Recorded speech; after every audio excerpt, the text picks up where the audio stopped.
Hi guys, I'm Putsy, welcome to my channel, and in today's video I'm going to talk about my most anticipated releases in 2025.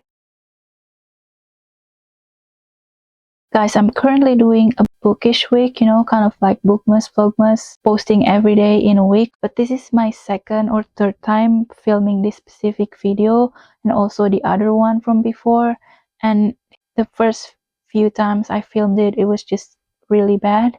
So I decided to refilm everything, so I'm sorry if it's like already so late, but I've also been away from YouTube for 2.5 years, so this is still like my warm up to YouTube. Even if no one watched this, I just want to like get into the swing of things and everything. Also just want to talk about books because we have so many great new releases in 2025 that I'm really excited about. But when I look through the list, I wasn't able to find anything that I'm like really interested in for July until December. So I think I'm just gonna make two videos of this. In this one, I will talk about the new releases from January until June, and maybe in May or June, once I know more, I will make another video. Yeah, I'm just gonna go through every single month chronologically. Also, now, most anticipated release, I'm just saying I'm very excited about all these books. I will try to read them in 2025, but it's not a guarantee that I will actually read them because I have so many books that I really want to read on my yearly TBR, which I'm going to post that video in a couple of days as well. So subscribe to my channel if you want to know. And knowing myself, I'm quite a slow reader actually. I mean, I read 76 books in 2024, but there are hundreds of books that I want to read. So that's like as fast as I can go.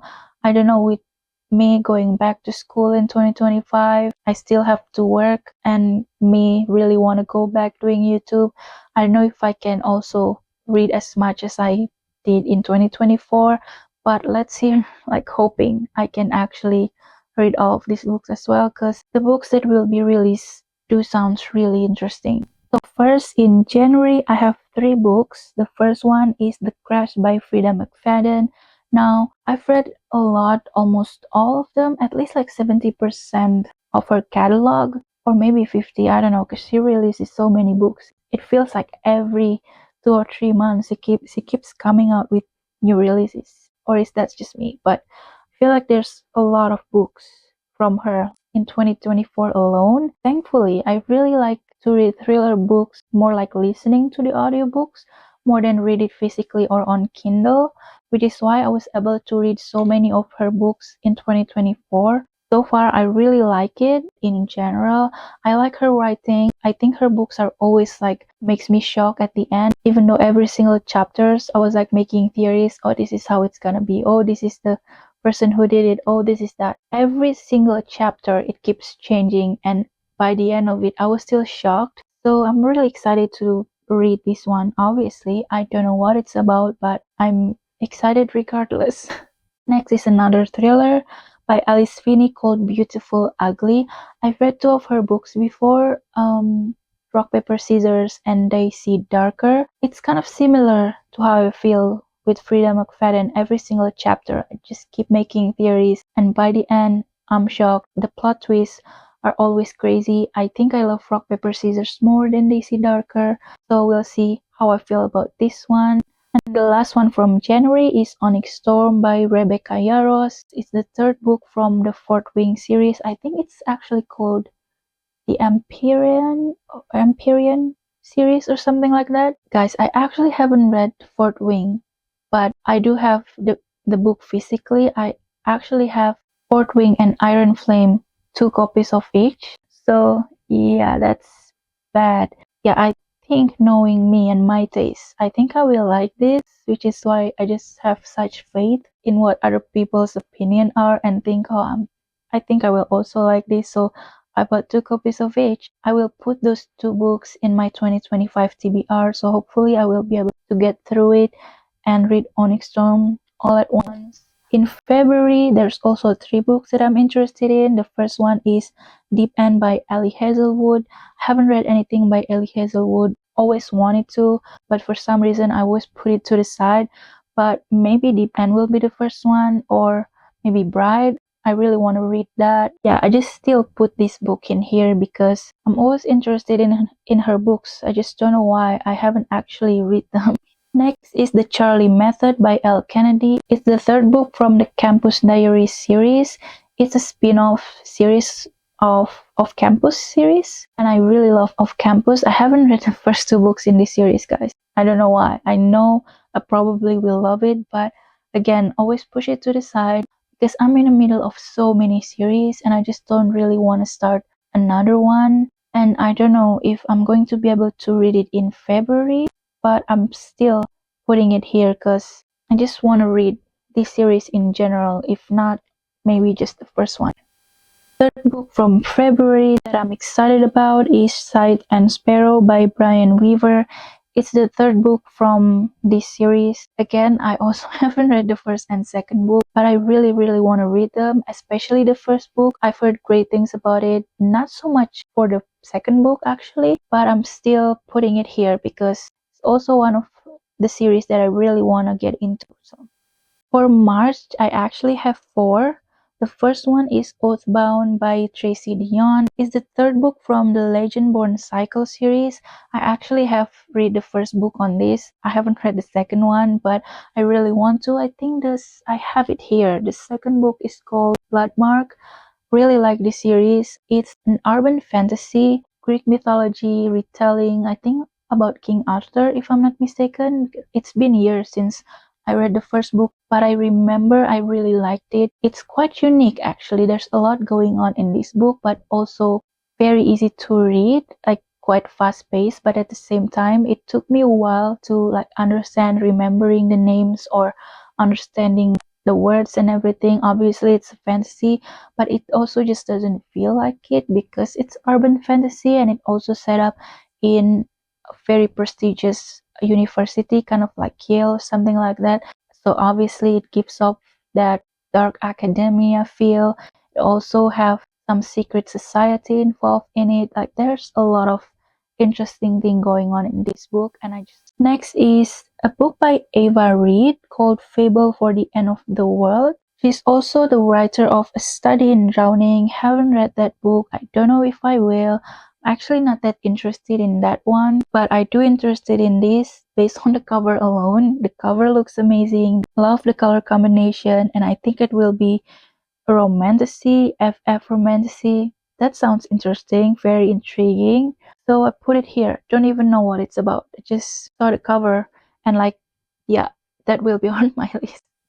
Next is This Book Will Bury Me by Ashley Winstead. She's also the author of In My Dreams I Hold a Knife. That book was a thriller with dark academia vibe. I listened to the audiobook and I really liked it because if I'm not mistaken, it's been 2 years, I think, since I listened to it. If I remember correctly, they have different voice for different characters, which make me like it's always so exciting if that when that happens in audiobook. I really like the plot twist at the end. I love the ending. I love the storyline. But I was also kind of confused because the title is In My Dreams I Hold a Knife. But if I'm not mistaken, the cover, at least the one that I read, had a scissors at the cover or something. And the book, the murder weapon, is either a knife or a scissor. Like the cover, the title, and the book content doesn't really match up. That's all I remember and was confused about throughout the whole listening. But I do really like that book, so I put that book here. Don't know what it's about, and I really like the cover as well. Last book for March that I'm interested in is Wild Side by Elsie Silver. She's the author that I really want to get into in 2025 because I wanted to read her books in 2024, wasn't able to, so I put her name again in my 2025 TBR. Just whichever book, Chestnut Spring, Wild Love, whatever. So obviously, I haven't read Wild Love, but I put the third one because I'm still really interested because I really want to get into her books in 2025. Next is April. Now in April, there are so many choices. I put 6 on my list, but I do remember there are also a couple other books that kind of intrigue me and excite me. But I think 6 is already enough because I don't know if I will be able to read all of this. Anyway, but I do really genuinely excited about every single one of these. The first one is Fearless by Lauren Roberts. I think this is the third book from the Powerless series. I don't know if it will be trilogy or not. If it's a trilogy, then that's great. I actually haven't read the series, but if it is a trilogy, then that means I could just finish the whole entire series in one go. Don't have to wait for another book or worry about a cliffhanger or something like that. So yeah, I still put that book here. And the next one is Great Big Beautiful Life by Emily Henry. She's one of my favorite romance author. Obviously, I just have to put her book immediately on my list. Don't know what it's gonna be about, but next is The Conditions of Will by Jessa Hastings. Obviously, super excited about this because I love Jessa Hastings' writing. She's the author of Magnolia Park's Universe, Stacey Hates. Haven't read Never. I think a lot of it's kind of polarizing. A lot of people like it, a lot of people not so much. But I'm still excited about this regardless. I always love all of her covers, like the indie version. This one as well. I think this looks amazing, but I also don't know why this book is giving religion. When I first saw it, I thought it was a religious book, but then I read the author and like Jessa Hastings. I mean, I like the color combination. I don't know what the book is about. Maybe it will have something to do with like religious topic. Who knows? But next is Say You'll Remember Me by Abby Jimenez. I finally read Abby Jimenez's book in 2024 and kind of obsessed with it. I love every single one I've read from her so far. I'm going to read this for the summer, I think in January, because I still put a hold on that book on my Libby. I think I still have to wait a couple more weeks, so I will be reading that. And I'm also just super excited about this, not only because of Abby Jimenez, but also because of the cover looks very vibrant and fun and wholesome with the dogs and everything. And also because of the title, Say You'll Remember Me. I mean, come on. That's a Taylor Swift lyrics from Wildest Dreams. So it just instantly make me excited. Next is Rewind It Back from Liz Tomford. I think this is the this is the fifth book from the Windy City series. Have I read the Windy City series? No, I haven't read any of the other four books, but I'm still excited about this one regardless. I actually will put that book, the whole series, in my 2025 TBR. I have them physically without even reading any of them, so that just shows you how excited I am for them. But knowing other people who also have similar tastes as me and they love it so much, I think I will also love this. So yeah. And the last book in my April list is Severed Heart by Kate Stewart. It's the second book from the Ravenhood Legacy series. I think that's what it's called. It's a spin-off series from the Ravenhood trilogy. Obsessed with that series so much. It's one of my favorite series of all time, probably. It's kind of a backstory of the character that we've seen in the main trilogy. I think this book will be about Tyler and Delvin. I've always been interested in Tyler's background, his relationship with Delvin, and knowing how it ended. This book will also be sad, just like all of the other ones from this whole universe so far. Next in May, we have two books. I put Night and the Moth by Rachel Gillig.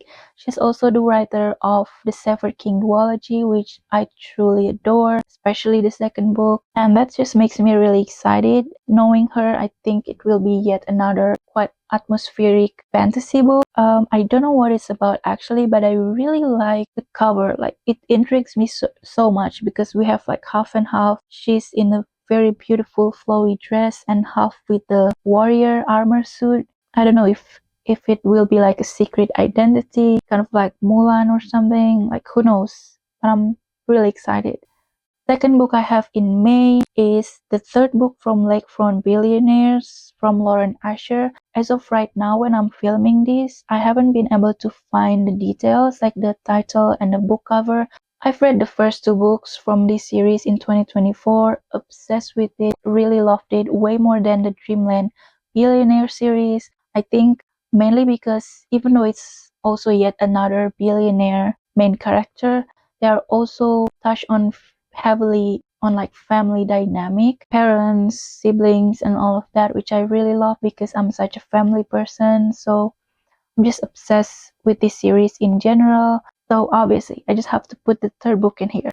Last month, which is June, I have 3 books that I'm super excited about. The first one, finally, Taylor Jenkins Reid have another new book coming up called Atmosphere. I love her writing so much. I love every single one of her book that I've read. Every single one have a different like writing format, point of view, perspective. Obviously, like Daisy Jones and the Six, we have like an interview format.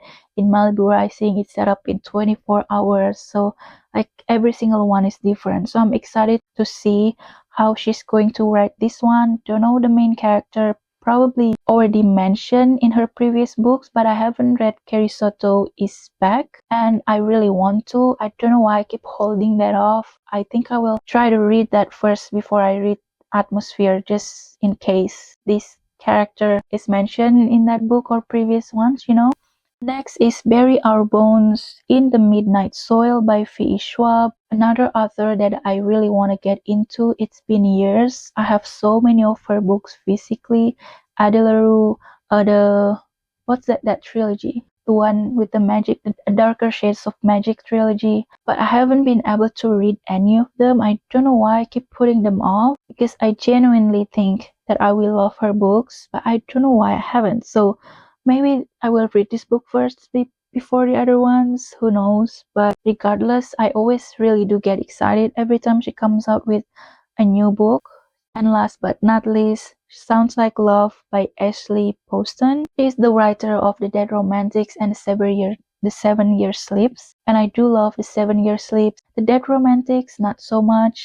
Specifically excited about this one because it looks like it will have something to do with the music. Obviously, the title has the word sound in it, and also the cover have musical notes and they are dancing, and I love music a lot, so I think I will really like this book. But other than that, I know nothing about it. So that's it. That's all the books that I'm most anticipated in 2025. I hope I can read as many of them as I possibly could. I don't know if I will, but if I can read at least half of the book that I mentioned, that will be great. If you're still here, please let me know in the comment section down below. What book are you most anticipated in 2025? And yeah, thank you so much for watching. I hope I can see you in another video, which is hopefully tomorrow. And yeah, that's it. I don't know what else I have to say. Yeah, bye.